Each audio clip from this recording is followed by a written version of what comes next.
Hello students, ए ज्ञान Neeraj YouTube channel पर आपका स्वागत है।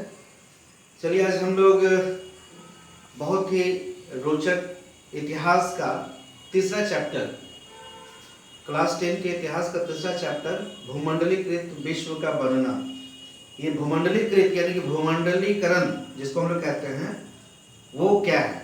सबसे पहले तो इसको हम लोग को समझना होगा। ग्लोबलाइजेशन ये शब्द आप लोग सुने होंगे। अर्थव्यवस्था में भी ये शब्द वैश्वीकरण, ग्लोबलाइजेशन, भूमंडलीकरण ये शब्द लगातार सुनने को मिलता हुआ, खास करके शास्त्र के पुस्तकों में भी। तो ये आज हम लोग बात कर रहे हैं ये अर्थव्यवस्था का जहाँ से स्टार्ट हुआ। ये तो जब से मनुष्य है तब से अर्थव्यवस्था का कोई ना कोई रूप रहा ही है। आर्थिक लेन देन की प्रक्रिया होता ही रहा है। लेकिन हम लोग यहाँ पे इतिहास की बात कर रहे हैं। भूमंडलीकृत विश्व का वर्णन यानी कि विश्व जो है वो एक दूसरे देशों के साथ किस प्रकार एक कनेक्ट होता चला गया। वहाँ का संस्कृति, एक देश का संस्कृति, वहाँ की भाषा दूसरे देश तक पहुँच जाना, दूसरे देश के भोजन, दूसरे देश के पहनावा, कपड़ा वगैरह जो पहनते हैं उसका पहनावा किसी और देश में पहुँच जाना, ये एक दूसरे के साथ इस तरह से घनिष्ठता के साथ आदान प्रदान हुआ और धीरे धीरे विश्व लगने लगा कि वो अलग नहीं, एक ही है। पूरा विश्व के देश जो है अलग अलग, वो सब देखने में एक ही लगने लगे। तो इसी अवस्था को भूमंडलीकरण कहा जाता है। हमारा ये चैप्टर जो इतिहास है इसमें हम लोग भूमंडलीकरण यानी कि भूमंडलीकृत विश्व का वर्णना, इस पर हम लोग बात कर रहे हैं। तो ये आखिर में शुरुआत कहाँ से हुआ होगा। निश्चित रूप से एक देश व्यापार करने के लिए दूसरे देश में गया होंगे। उसी तरह से दूसरे देश युद्ध करने के लिए भी एक देश से दूसरे देश, एक जगह से दूसरी जगह आना जाना होता रहा है। तो ये सभी जो लगातार होता रहा है प्रक्रिया, इस प्रक्रियाओं में एक व्यक्ति का दूसरे देश के व्यक्ति से मिलना होता था। व्यापार की वजह से एक व्यापारी का दूसरे देश के व्यापारियों से मिलना जुलना होता था। उनका पहनावा, उनका भोजन भी एक जगह से दूसरे स्थान तक जाता था। तो ये लगातार प्राचीन काल से होता आया है। लेकिन लगभग ये हम बात कर रहे हैं 1700-1800 ईस्वी के और उसके बाद की स्थितियों का। हालांकि औद्योगिकरण यानी कि अर्थव्यवस्था का बहुत ज़्यादा बदलाव जो आया वो 19वीं सदी में बदलाव आया। लेकिन भूमंडलीकृत विश्व ये हमारा 1800 ईस्वी के आसपास में शुरुआत हो चुका था। तो इसको समझने के लिए हम कुछ महत्वपूर्ण पॉइंट्स है, जैसे रेशम मार्ग। अब ये रेशम मार्ग नाम क्यों प्रसिद्ध हुआ। चीन के साथ यूरोप के देशों का रेशम का व्यापार होता था और जिस रास्ते से रेशम लेकर के वो जाते थे वो रास्ता रेशम मार्ग कहलाया। इसका मतलब है कि उस समय यूरोप में रेशम का इतना बहुत अधिक डिमांड था, बहुत ज़्यादा मांग था और उसी मांग को पूरा चीन के द्वारा किया जाता था। और हालांकि उस रास्ते से सिर्फ रेशम ही नहीं, अनाज और दूसरे बहुत से वस्तुएं व्यापार के लिए जाती थी। लेकिन चूंकि रेशम बहुत प्रसिद्ध था इसलिए उस मार्ग का, उस रास्ते का नाम रेशम मार्ग पड़ गया। तो वैसे ही दूसरा महत्वपूर्ण है, बड़ा आपके लिए इम्पोर्टेंट के साथ साथ जिज्ञासा वाला चीज़ है कि भोजन। आप आज हम लोग जो नूडल्स वगैरह खाते हैं, चाउमीन खाते हैं, ये नूडल्स चाउमीन ये चाइना का एक भोजन है। ये हमारे देश में कैसे आ गया, उसी तरह से वो भोजन कहीं और भी चला गया होगा। तो निश्चित रूप से एक देश से दूसरे देश तक भोजन आदान प्रदान हुआ।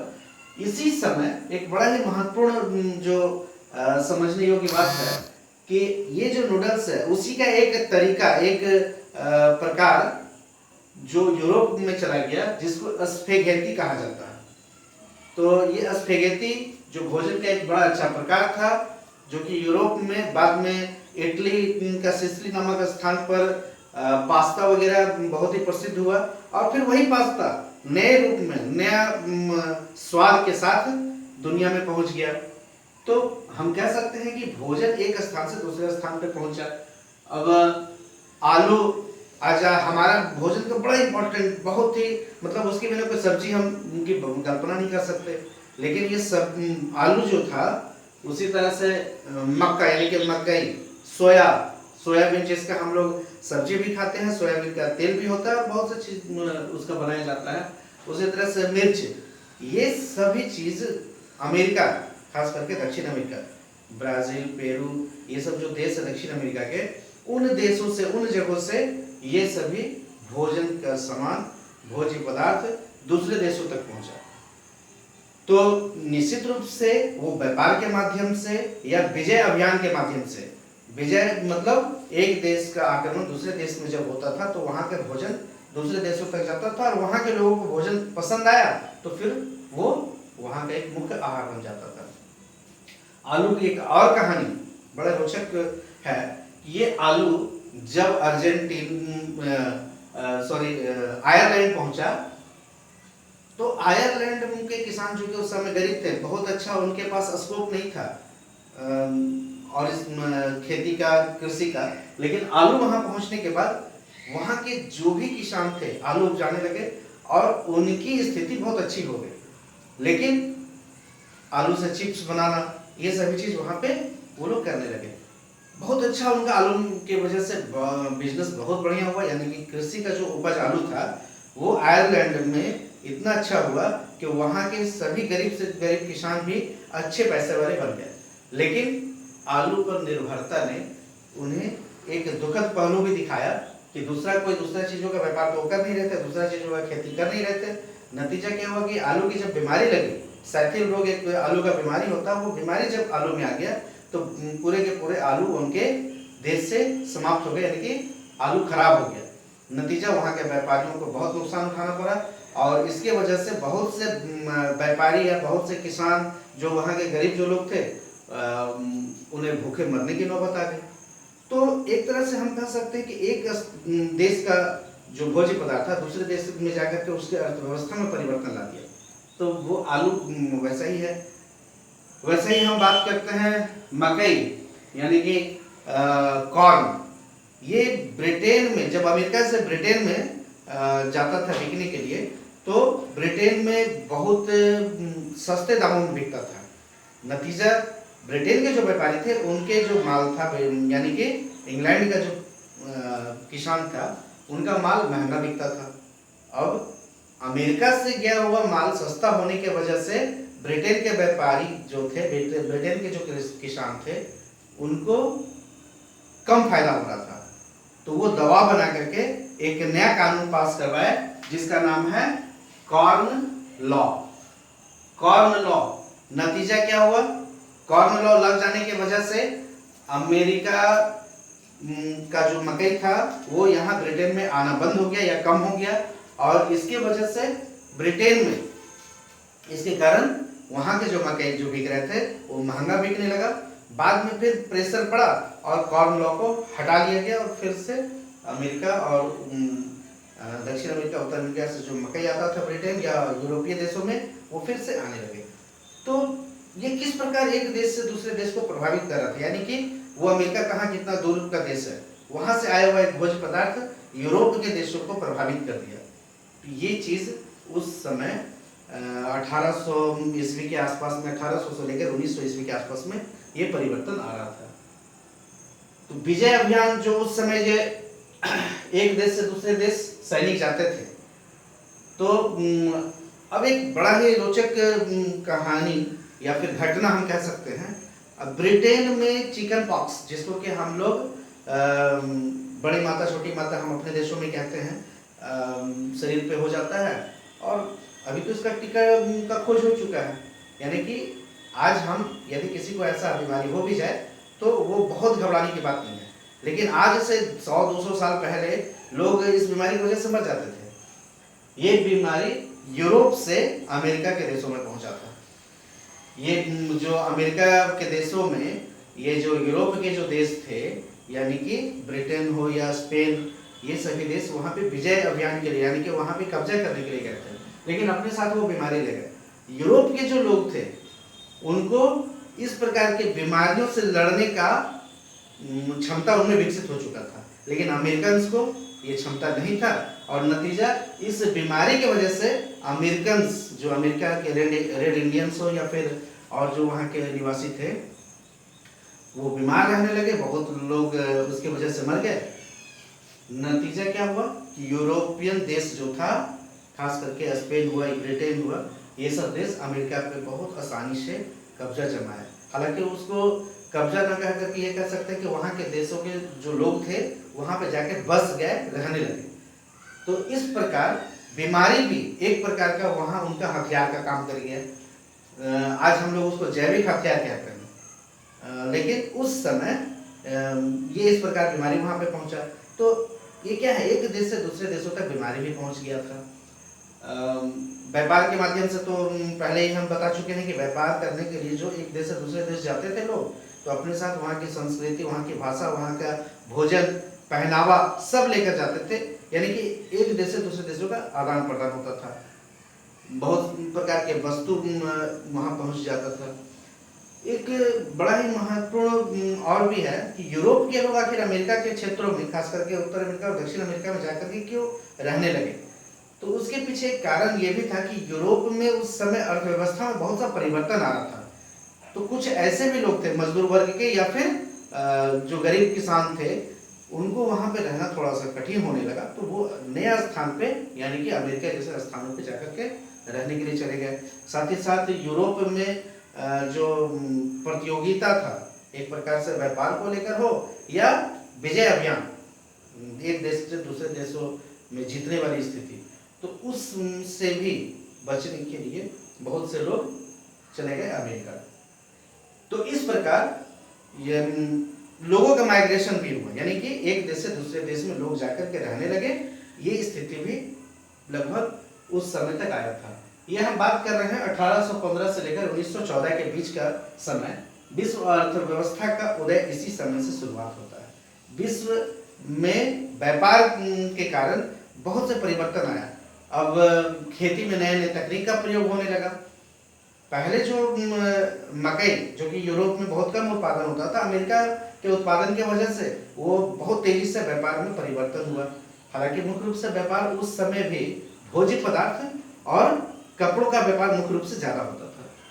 तो ये विश्व की अर्थव्यवस्था में उस समय बड़ा परिवर्तन आया और कई देशों के साथ व्यापार होने लगा। एक महत्वपूर्ण बात यह कि व्यापारी बनकर के ही अंग्रेज जो थे भारत भी आए थे।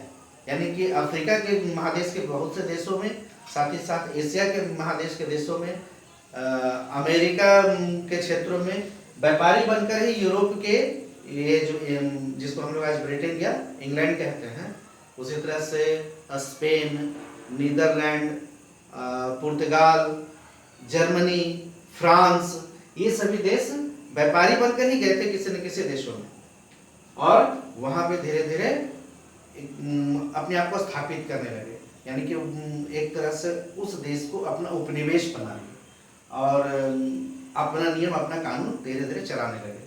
तो ये जो अर्थव्यवस्था में बदलाव आया, कृषि में जो बदलाव आया, अब बहुत से ऐसे चीज थे जिसका व्यापार एक देश से दूसरे देशों में होता था।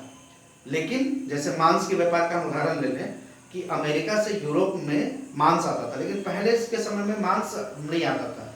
वो जानवर को ही, जिंदा जानवर को ही यूरोप भेज देते थे।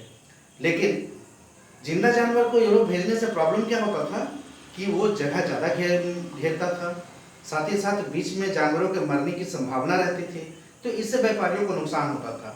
लेकिन नए कुछ तकनीक के आविष्कार से, यानी कि मांस को यदि हम काट करके फ्रीजर में रख दें, यानी कि बर्फ के साथ लपेट करके फ्रीज में रख दें, ऐसा कुछ तकनीक का विकास उस समय हो चुका था।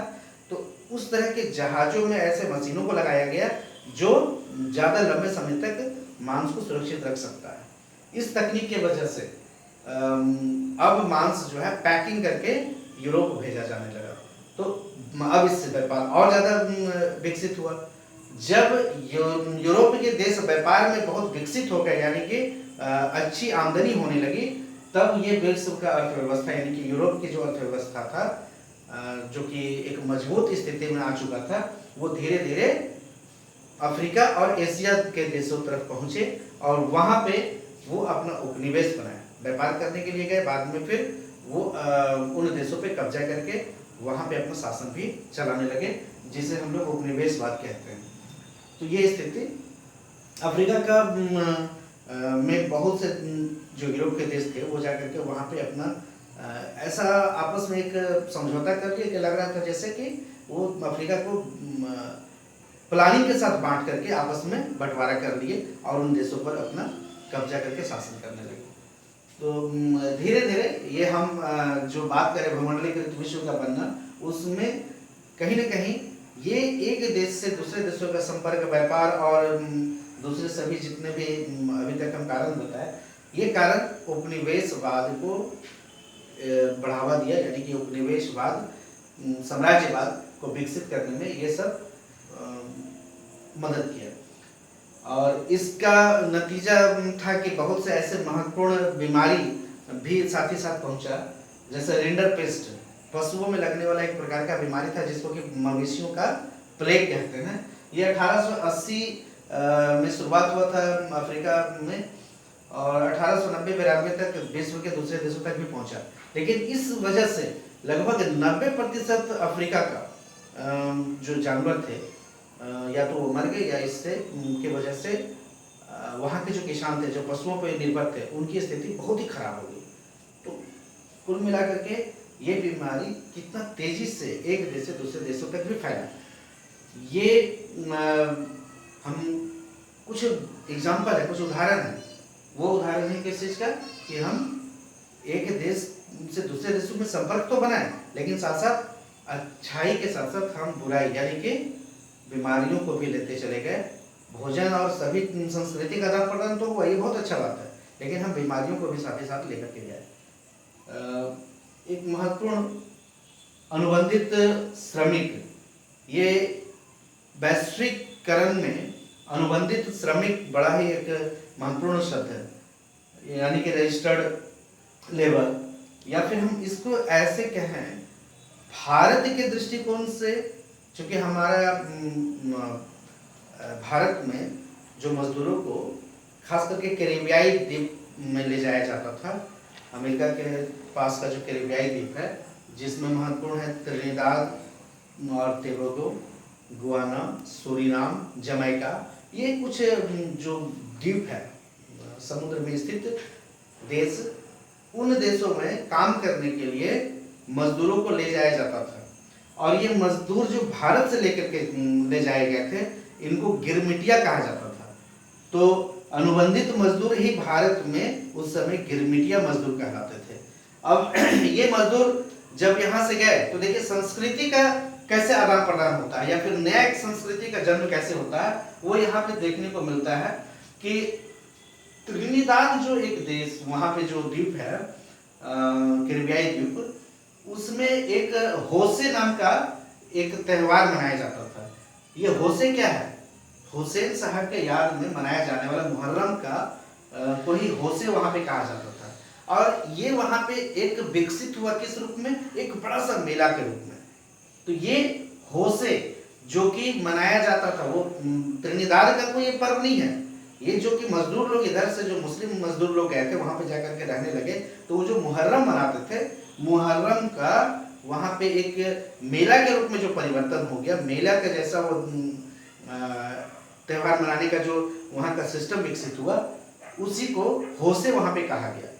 तो ये क्या है? ये हमारे भारत या एशिया के देशों से गए हुए मजदूरों के संस्कृति को त्रिनिदाद जैसे द्वीप पर जो देश है कैरिबियाई द्वीप, वहाँ पे अपना लिया गया। उसी तरह से रास्ता फरियानवाद, ये जमैका में एक प्रकार का, ये जमैका के बॉब मार्ले जो एक गायक थे, रास्ता फरियानवाद को बढ़ावा देने वाले, ये एक संस्कृति को बढ़ावा दिए वो।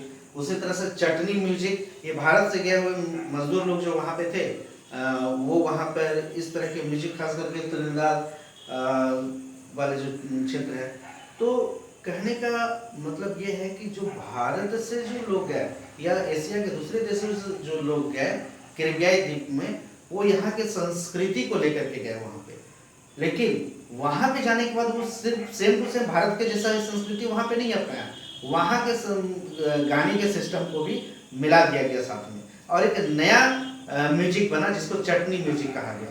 तो हम कह सकते हैं कि ये वैश्वीकरण में एक देश से दूसरे देश में संस्कृति का आदान प्रदान हुआ और एक नया म्यूजिक या नया नृत्य का विकास हुआ, और इस प्रकार ये भूमंडलीकृत विश्व यानी कि वैश्वीकरण को बढ़ावा मिला।